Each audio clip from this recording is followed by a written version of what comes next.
Ти помниш ли морето и машините и трюмовете, пълни с лепкав мрак, и онзи див копнеж по Филипините, по едрите звезди над Фамагуста?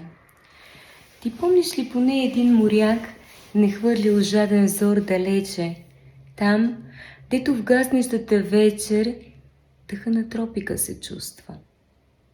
Ти помниш ли как в нас полека-лека изтиваха последните надежди и вярата в доброто и в човека, в романтиката, в празните копнежи?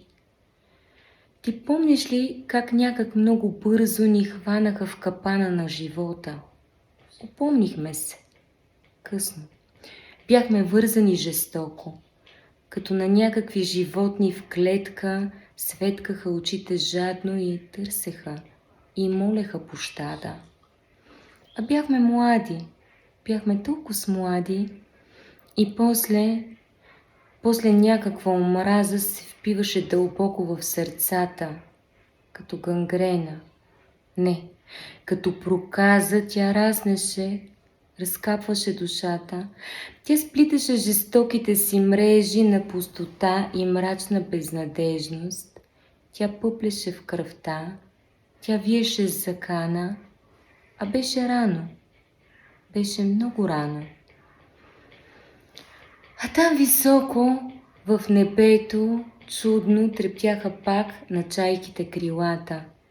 Небето пак блестеше като слюда, простора пак бе тъй широк и необятен, на хоризонта пак, полека-лека, се губеха платната всяка вечер и мачтите изчезваха далеко.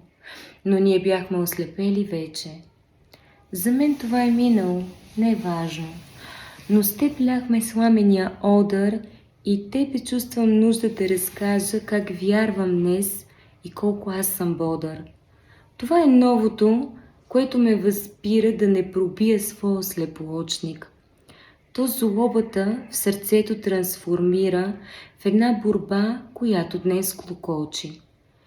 И то ще ни повърне Филипините и едрите звезди над Фамагуста, и радостта помръкнала в сърцето, и мъртвата ни обич към машините, и синята безбрежност на морето, където вятъра на тропика се чувства.